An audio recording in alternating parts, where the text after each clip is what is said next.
Welcome back to the podcast. I'm your host, JMILLER. Every week, I chat with fascinating people from all walks of life in order to bring you knowledge, inspiration, and insight. If you enjoy the show, you can support it by subscribing, leaving a review, and sharing it with a friend. This is the JMILLER Podcast. What is going on, everybody? Welcome back to another podcast. Yes, I am doing another solo podcast. I never thought I would say that in my entire existence, but here we are doing another solo podcast 1 week after I just did one. I am not really a big fan of solo podcasts, but you guys apparently loved the Chicago Marathon recap one that I did last week, where I answered a ton of your questions regarding the Chicago Marathon, how I trained, how I prepped, all my strategy going into the race, and everything around the Chicago Marathon. So I figured I would give you at least one more. I'm going to test out kind of a different type of podcast today just to see how it goes. This one's going to be hyper-focused on one specific thing, and as you can tell by the title of the podcast, it's going to be all about how to recover after running. And when I was originally planning out this podcast, I was really just looking at my own experience, just like from an anecdotal standpoint of how I kind of group my recovery and everything into these three categories, these three buckets of active recovery, sleep, and nutrition. But as I was preparing for this, I was like, you know what? There's probably a lot of studies and science and data behind all these things, not just me going out and, doing them and learning via experience. And sure enough, there is a whole study that is dialed in on this exact topic.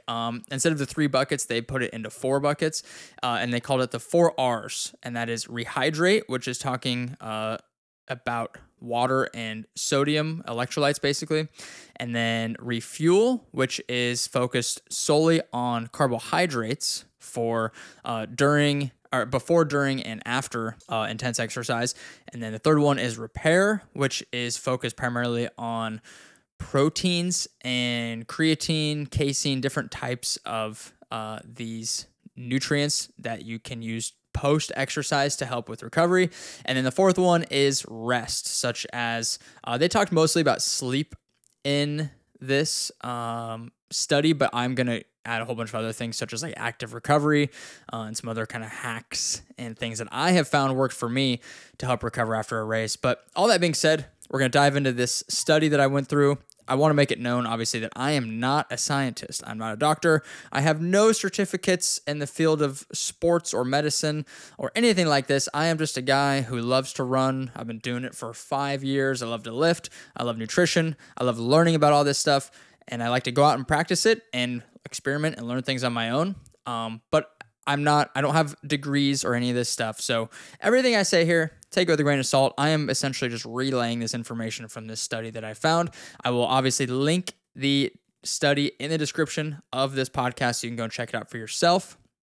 But again, I'm going to kind of summarize everything in this study for you because I found it so interesting, and not only interesting, but reassuring to myself, because these are things that I have basically learned and developed through my own experience of running for 5 years, doing 5 marathons, doing ultra marathons, all these different things, and trying to learn as much as I can on my own. So it's very reassuring that there's actually science and data behind all these things, and I'm just not full of crap trying to, spread all this information with no basis on it. So all that being said, let's dive into this thing, and we'll kind of go through these 4 R's on how to recover after running. And then also one other thing is at the end of this podcast, I'll kind of give you guys a little update just in my own personal world of what I have coming up as far as races and other running type events. So that'll be at the end of the podcast. All right, the first R of the 4 R's is Rehydrate, and this is focused primarily on water and electrolytes for the replenishment of those sources and micronutrients when you're exercising. And what they recommend in this study is that you should replenish after a workout with 150% of the weight lost during the workout in liquids. And basically what this came out to is 3 cups of fluid, water, hopefully, or they recommend water, obviously, 3 cups of fluid per pound of weight lost. So let's say you go out for an hour-long run, you lose 5 pounds of sweat. 5 pounds times 3 cups would be 15 cups of water. And with that water, they recommended a sodium concentration of 20 to 30 milliequivalent liters. I have no clue what the heck that means. I've never seen that unit of measurement before, and I tried to look it up, and I found out what it meant, but I still don't know how you would actually measure that. So if there is some scientist or medical school student or somebody on here who can tell me what the heck 20 to 30 milliequivalent liters of sodium would be, that would be very helpful, because I truly have no idea. So I'll let you guys take that information and do with it what you will. Again, I'm not a scientist. I'm just here to summarize this study. All that being said, again, to recap that, 150% of the weight you lost in liquids, replenish that right after the run with 20 to 30 milliequivalent sodium concentration. I don't know. That's you're good. You guys are gonna have to figure that one out on your own. I'm sorry. They also talked about how high sodium foods are super, super beneficial, such as crackers, pickles, nuts. Anything that has a lot of salt on it, that's obviously going to help because there's high sodium concentration. Obviously, the electrolytes help shuttle water into your muscles. They also recommended, which this is backed by a lot of science, is chocolate milk, because it has a little bit of sodium, it has electrolytes, it has carbs, it has protein, it has fat, it has all these macro and micronutrients that helps your body recover right after a workout. So to summarize the Rehydrate portion of this, they recommend water and electrolytes immediately afterwards. Next best thing would be chocolate milk. The second R of the 4 R's is Refuel. And in this study, they talked mostly about carbohydrates and their crucial role for recovery, and how not only should you be taking carbohydrates after you work out, but how important it is to actually be taking carbs on a daily basis. How having carbs kind of consistently loaded into your system, having those glycogen stores topped off, will help significantly for post-exercise. So yes, you need carbs after exercise, but not just after, but also before and during. All of that will help speed up recovery and reduce muscle soreness and reduce strength loss following an intense exercise. So some of the numbers that they recommended is if you exercise for 2 to 3 hours per day, they recommend about 5 to 8 grams per kilogram of body weight. If you exercise 3 to 6 hours per day, who the heck is exercising that much? 8 to 10 grams per kilogram of body weight. And this one is probably the most important one, is if you exercise for 6+ hours per day, or, this is the important part, you are preparing for a high-intensity competition, such as a race or an event or a sport game or something like that, then they recommend 10 to 12 grams of carbs per kilogram of body weight. And one simple rule of thumb I like to do, I guess it's not a rule of thumb, it's a calculator that I use. I put it in the last podcast, and this is from Featherstone Nutrition. I'll put the link in the description of this too, but it's this carb loading calculator for marathons and half marathons. I think she has it on there for like Ironmans and stuff too, but any type of endurance event, you put in your height, your weight, your age, and then your goal time, and then it will give you a number for how many grams of carbs you should be taking per day. Typically for a marathon or anything longer than that, it's going to be a 3-day carb load. If it is less than that, typically just a 1 to 2 day carb load. But again, I'll put the link of that in the description here. And one thing that it also talked about was, again, the importance of carbs post-exercise. And I think a lot of people overlook this. I rarely, growing up, ever heard anybody talk about getting in carbs after exercise. The only thing I ever heard people talk about was carbs before, protein after. But because you are depleting your glycogen stores, you're using all of those carb stores during exercise. Your body, your muscles need that to continue functioning even after you're done exercising. And so you need to shuttle a bunch of carbs and glycogen back into your system. That way you can recover faster and you can get to the next workout even faster and less sore. And so what they recommend was post-intense exercise, make sure you get in a high-carb meal within 2 hours of exercising. So that is the refuel portion of this and the importance of carbs. Again, I just want to reiterate, because I had never heard anybody talk about it, was you need to have carbs post-exercise. Don't forget about carbs after the exercise. The third R is repair, and this was focused primarily on protein, but they also hit on creatine, antioxidants, anti-inflammatory, BCAAs, and one really interesting thing I'll talk about here in a sec is casein protein for benefiting sleep. But what they recommended for protein post-exercise was 0.5 grams of protein per kilogram of body weight. And that's immediately after exercise. I think they said within 2 to 4 hours. They also added in there that an easier, like kind of one-size-fits-all metric to follow for protein is just 40 grams of absolute protein. So just, if you don't want to do the math of 0.5 times however many kilos I weigh, just do 40 grams of protein. Just get that in after each exercise, and that will, based on science, help with recovery and muscle soreness and continue building up that strength and helping your muscles come back better and stronger.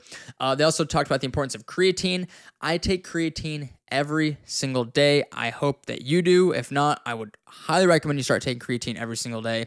And the thing with creatine, a lot of people ask me, like, do you need to cycle on or off? Should you take it if you're a runner? And the answer is you don't need to cycle on and off, first of all. And yes, if you're a runner, you should definitely take creatine. Creatine is the #1 most studied supplement of all time. There are tons and tons of studies on creatine. It's truly one of the best, cheapest, and simplest supplements, in my opinion. Everybody asks me where I get mine from. Honestly, I just go to GNC and like whatever they have on sale, whatever the cheapest one is. Because again, as long as you're getting it from a reputable brand, and not somebody like making it in their basement. Most creatine, in my opinion, is pretty much all the same. It's such a simple, straightforward substance. And again, somebody could change my mind on this. This is just my personal opinion and from what I know. But as long as you're getting your creatine from anything decent, like at GNC or Vitamin Shop or some supplement company that has a good reputation, you're going to be okay with it. But again, I would recommend creatine every single day for muscle recovery, better performance output. Helps a lot with like sprinting and like strength training, especially. So highly recommend creatine. There's also a lot of brain benefits of creatine that there are much better resources than me to talk about this, but I do know there are lots of benefits for brain health from creatine, which is cool. And one of the other things that they talked about under the repair portion of this was antioxidants and anti-inflammatories. There's a lot of benefits for antioxidants and anti-inflammatories, but I think the timing of it, you have to be careful with the timing of it, especially during, like, say you're in the middle of your marathon prep. From my understanding and what this study is suggesting is that you don't want to become reliant upon antioxidants and anti-inflammatory by taking them immediately after your workouts, because when we exercise, our bodies become inflamed. It's a natural process. We have this oxidative stress happening, and when you introduce antioxidants or some anti-inflammatory externality, then it's going to block that process, and your body's going to be able to fight it off much, much quicker, which can be good if your goal is to recover in a short period of time. But the other downside with that is that it can actually hinder your body's ability to create those physical adaptations. So it's like, take the cold plunge, for example. That's an anti-inflammatory because you get in the cold, all that really cold water makes everything shrink down. You lose that inflammation, which is great, but you have to be careful with the timing of it, because say you go for a run or an intense lift, you immediately hop into the cold plunge, you stop your body's natural inflammation, and your body basically becomes reliant over time to the cold exposure, because it's like, oh, well, I don't really need to make any physical adaptations post-exercise because I can just hop in this cold thing and it's going to get rid of the inflammation for me. So you have to be careful with that. There's actually some studies on that. Huberman talks about it all the time, especially with cold plunges, of you should wait at least 4 to 6 hours after intense exercise. Otherwise, you will lose not all, but a lot of your adaptations that you could have had through that exercise. And especially when it comes to marathon training and running, that's really the ultimate goal of the training, is to develop these physiological adaptations like lactate threshold, stronger muscles, more muscular endurance. And when you introduce these external things like antioxidants or anti-inflammatories all the time, then it stops that adaptation from occurring. So yes, antioxidants are good. Anti-inflammatories can be good. but you just have to make sure the timing of them is right. So again, there's a million different antioxidants and anti-inflammatories. So I would just, whatever you think you want to use or whatever, just maybe look up those specific things. There's more than likely a study or a recommended time of use for those. And this is the last point on antioxidants and anti-inflammatories is if your goal is to recover very quickly, say you have a really big workout today and you have another really big workout tomorrow or something, or say you're doing like a CrossFit event and you have like a really intense workout today and you have another one tomorrow, that's like a very short period of time you need to recover so you can come back fast, come back with a quick recovery. That's where you'd probably want to, just throw everything at it, like cold plunge, anti-inflammatory, antioxidants and stuff. So there are benefits of it. I think just be wary of the timing of things like that. The study also talked about BCAAs, branched chain amino acids, how these are very, very helpful for maintaining strength, reducing muscle damage after exercise.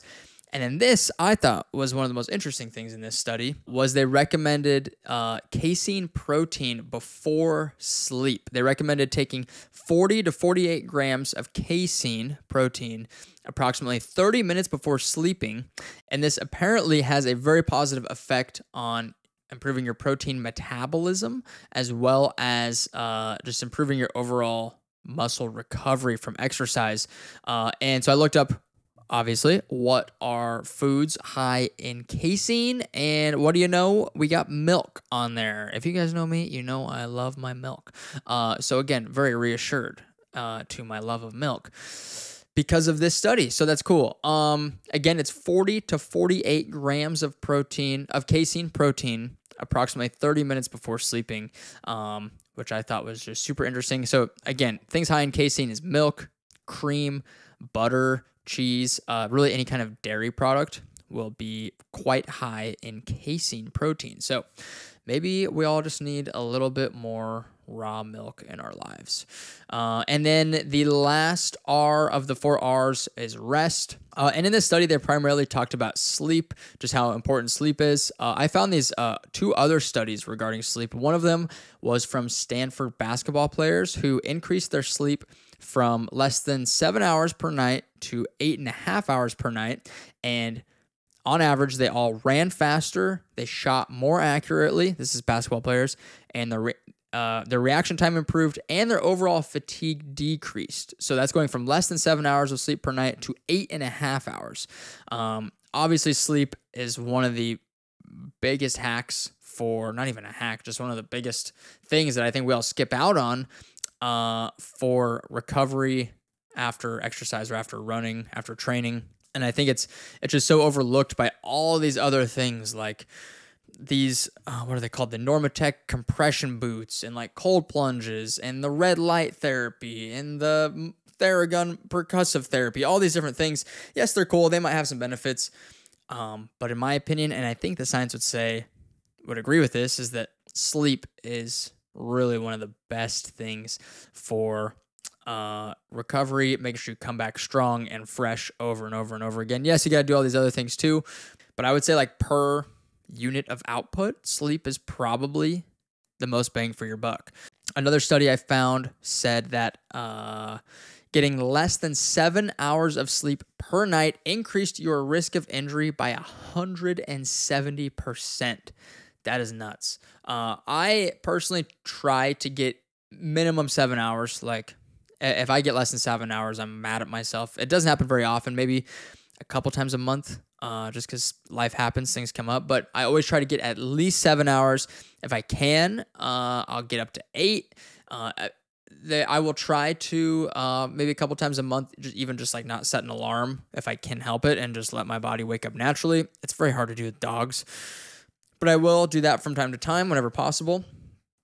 And just some other kind of like tips I could give you for sleep that I've found to help me is really the overall number one biggest thing, which I talked about this in the last podcast, was consistency. And again, if you look up, sleep tips, this is probably the number one thing that most people recommend too. And what I found to help me the most when it comes to sleep consistency is not being so worried about an alarm time, but being more concerned, like an alarm wake up time, but being more concerned about like a going to bed time or a going to bed alarm. If you have an iPhone, I'm sure a lot of you guys know this, but you can set up like the sleep schedule thing, and it'll remind you every night at whatever time you want. It's like bedtime reminder, make sure you go to sleep soon. And I have that set up, and that's a good reminder. I don't stick to it every night, but I try to. And that helps me a lot because it's like, okay, if I'm in bed every night by 9 p.m., 10 p.m., whatever it is, and I get in that good, consistent routine, then that helps it helps me so much to wake up in the morning. And it makes, getting up to an alarm even easier because your body just gets into that circadian rhythm, and that rise and wake routine with the sun and the nighttime and all these things that we all talk about and see on social media. Obviously, it's easier said than done. And I know people that have crazy schedules, super inconsistent schedules, so that can be very, very challenging. The modern world is not very conducive to our sleep patterns, unfortunately, but do with it what you can. Try and be as consistent as you can. That's one of my biggest tips. And then some other like little things that I've found to help me is mouth tape. I started using mouth tape probably 2 or 3 months ago. It's from this company called Dream Recovery, and at first, I thought it was a gimmick. I'm like, you really expect me to put tape on my mouth while I sleep? But there's a book called Breathe by James Nestor. I would highly recommend you check it out. He's been on Joe Rogan's podcast several times, and his whole book is about nasal breathing and how important it is and how we're really not meant to breathe out of our mouths, but so many of us, because the foods we eat, the lifestyles we live, and several other factors, we tend to be mouth breathers, especially when we sleep. Like if you look, go on an airplane, you see somebody sleeping, most of the time they're going to be like with their head back and their mouth is wide open, breathing in that dry, recycled airplane air. And it's just not good. And nasal breathing, there's a lot of studies and science on this too, but basically mouth tape helps a lot with nasal breathing, clearing up your passageways. And I will say, anecdotally, in my experience, ever since I started using it, I don't wake up in the middle of the night anymore. I used to wake up frequently in the middle of the night, and I think what it was I was definitely a mouth breather, and so I'd snore, and I'd wake myself up from snoring, and I think I also talk a lot in my sleep, and when I have mouth tape on, I obviously can't talk in my sleep, and so it helps me from waking up in the middle of the night, which is amazing. I also have a Lagoon pillow. This is like a custom performance type of pillow. I know the owner personally. He's a great guy, and they make really, really amazing pillows. Basically, like you go on their website, you take a quiz about your sleep patterns, all these different things, and then it'll give you this custom recommended pillow just for you. So that helps a lot. And then another thing that I have, I freaking love this thing. It's called a Chili Pad or Chili Sleep Pad. I've had this for like 2 years now, I think. It's essentially this like thing that lays flat across the top of your mattress, and there's like all these little water coils. You can't feel it when you're laying on it, but it's these like water coils that run across the top of your mattress, and then it feeds cool water through these little coils and these wires. And you know that feeling when you first get into bed and the sheets are nice and cool, and it's like, I don't know, it's just such a good feeling. That's kind of what the Chili Sleep Pad does all night. It doesn't keep your bed like cold, but it keeps it like cool, like has that nice cooling feeling. So it prevents it from getting hot, basically. And I freaking love that thing. I think I said it's like 55 degrees, and it's amazing. But yeah, if you guys want some other resources for sleep, it's a super, super popular book. I read it a couple years ago, and it truly changed my outlook on sleep. It's called Why We Sleep by Dr. Matt Walker. Again, he's been on the Rogan podcast a couple times. He's getting super well known, which is amazing. But his whole thing is sleep, how we're all sleep deprived, and how we can kind of combat that and different things we can do to improve our sleep. So I would highly recommend that book, or at least listen to some podcasts with him if you haven't already.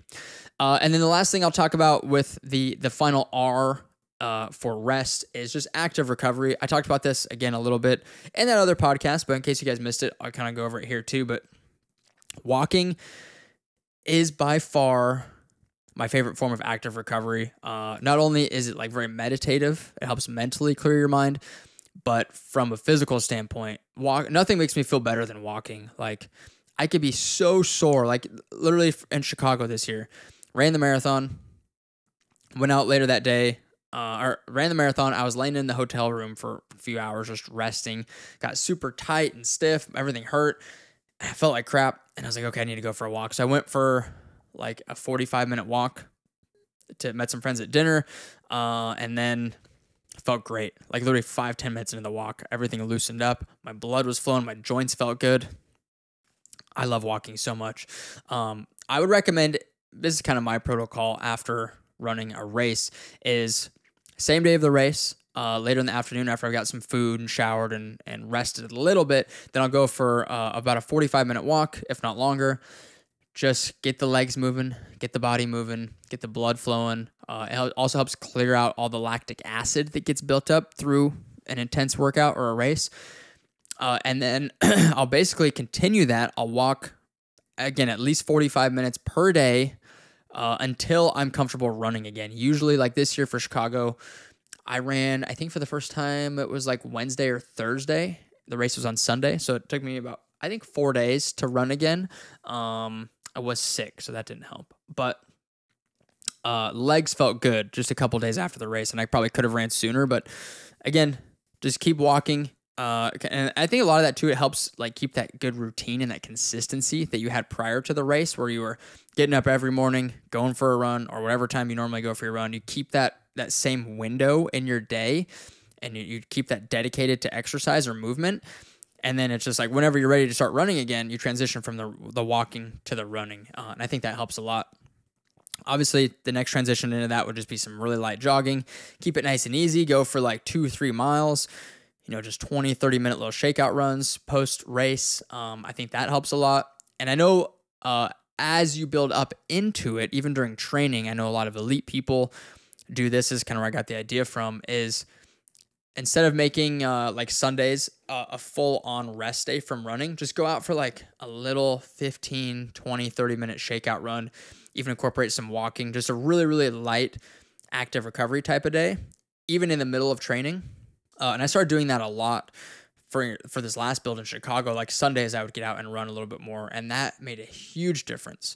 Same thing with like 2-a-days, and doing like a big workout in the morning, like a speed workout, and then later that evening or afternoon, go for like a 3 or 4 mile little shakeout run, just nice and easy. I felt like I was way less sore the next day by doing that. So again, I say it all the time: motion is lotion. It's like one of my favorite sayings in the world. And it's so true, because the motion and the movement promotes circulation, promotes blood flow, clears out all that junk and like tissue out of our muscles that aren't supposed to be there, and gets your joints nice and lubricated. Motion is lotion, baby. You got to get the movement going. Other great things. I didn't really incorporate much of this, but I have it at other points in time, is like biking, swimming, the rowing machine, other great forms of like low impact cardio, again, with all the same purposes. Myofascial release, I would like to incorporate into active recovery, such as foam rolling, rolling out with a lacrosse ball, using percussive therapy, like a Theragun or something. Those are all really, really great forms of active recovery. One of my other favorite things is the sauna and cold plunge. Again, being careful with the cold plunge, not to do it too soon after a workout. Make sure you give yourself like 4 to 6 hours. But that contrast therapy of sauna and cold plunge back and forth is so amazing. Bree and I did this when we were in Chicago. We went to this bathhouse the day after the race, and there's like salt baths and jet baths and all these different types of like hot tubs and steam rooms. And then they had cold plunges everywhere too. It was such a cool place. I'd highly recommend it. It's called Aire. It's like AIRE or RA, Air, however you say it. I don't know. But they had it in Chicago, and it was so cool. It's like this little underground, very moody, kind of like Middle Eastern sort of feel to it. It was really cool. I would highly recommend it. But basically for 90 minutes, we just cycled in and out of hot, cold, hot, cold, hot, cold. And I felt so good afterwards. Such a mental clarity comes from all that too. Yeah, I love the contrast of saunas and cold plunges. But that kind of wraps up the rest, the fourth R of the 4 R's. And just to kind of do a quick little recap for all those 4 R's, because I kind of threw a lot at you guys. Number 1, the first R is rehydrate, focusing on sodium and water, even throwing in some chocolate milk for after exercise. Refuel, focusing on carbohydrates post-exercise especially, but also having in daily carbs will help with the recovery after exercise. The third R, repair, focusing on protein, creatine, antioxidants, BCAAs, and then even incorporating some casein proteins within about 30 minutes before bed. And then the fourth R is rest, making sure you're prioritizing sleep, getting good, consistent sleep schedules, and then incorporating some active recovery on your rest days during training, and then the days following a big event or a race. So hopefully those 4 R's were helpful for you guys. I found that study super, super interesting, and again, very reassuring to myself that I'm just not making all this stuff up on my own. There's actually science behind all of it.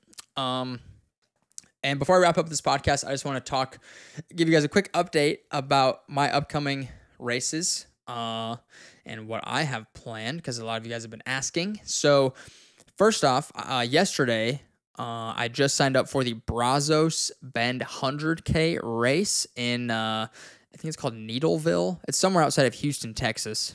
That is in about 6 weeks. It's on December 2nd.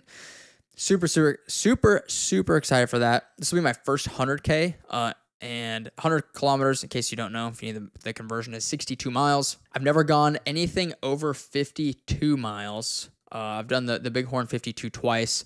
I've done like the David Goggins 4x4x48 a couple times. I've paced some friends at ultras, but that was spread out over days. It was a lot of miles. But this will be the furthest I've gone all in one day, all in one race, is 100 kilometers, 62 miles. It's a very, very, very flat and fast course. I think it is a little rocky in some sections, but it's basically like this crushed gravel trail, super flat. I believe the 100K has like 600 feet of elevation gain for 62 miles. And just for reference, like the Chicago Marathon had like 240 feet of elevation gain. So it's like essentially nothing. Basically flat as a pancake for 100 kilometers. Very excited with that. I'm actually going to start working with Zach Bitter. If you don't know him, I've had him on the podcast. He is an elite ultra runner. He, at one point, I don't think he holds it anymore, but at one point he had the world record for the fastest 100 miles on a track, fastest 100 miles on a treadmill, the most miles run on a treadmill in 24 hours. Just an absolute savage. He is the master of flat and fast 100 milers and long distance ultra. So I'm gonna be working with him for this. It's only 6 weeks, so not a ton of time to build, but looking more so at the strategy side of things. So I'm excited to learn from him. And if you guys want some good information about running, go check out the podcast I did with him. I don't remember which episode number it was, but Zach Bitter, such a great dude, amazing athlete, and just a great person. And then following Brazos Bend 100K, I'll probably have some half marathons or some other things kind of sprinkled in. Might do the Austin Marathon here in February, but for sure going to be doing the London Marathon in April. That'll be my third world major. Very, very excited for that. I think I might want to go for a sub 240 there. Try and run like a 239, which is about 6-minute pace. I think I could do it. We'll see. It's very, very tempting. I'm really enjoyed just running really fast for Chicago. I think it was a lot of fun. So I kind of want to do that again for London, but we'll see. And then lastly, I've got the Bighorn 100-mile ultra marathon through the mountains of Wyoming. I just signed up for this last week. So excited for Bighorn. I have done the 52-mile race there twice. I did it this last year. I felt really good this last year, and I told myself, if I get through the 52 miles feeling pretty good, then I'm going to sign up for the 100-miler. And we felt pretty good, got through it, and so here we are, ready to go run 100 miles next June. Registration is still open for that. It goes very quickly.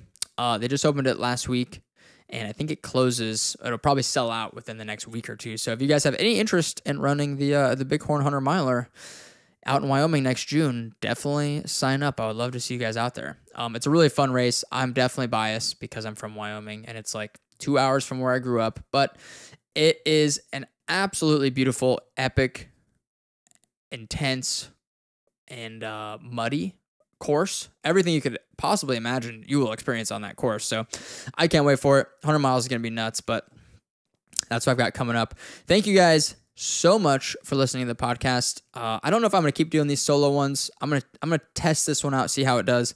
The Q&A, you guys loved it last week, so I might continue to do some of these. I feel like I've just come on here and have a big old ramble party for like 40 minutes. But hope you guys enjoyed this one. Hopefully you got some good information out of this one. Remember the 4 R's for recovering after running: rehydrate, refuel, repair, and rest.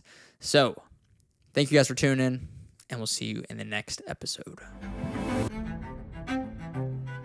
Thank you so much for tuning into the show. If you enjoyed this episode, please make sure to subscribe to the channel, leave a review, and share it with a friend. And thank you to our sponsors of this episode, 2Before Performance Nutrition. Use the code JMILLER for $10 off your order at 2before.com, and you can feel the powerful benefits of New Zealand blackcurrant berries. We'll see you in the next one.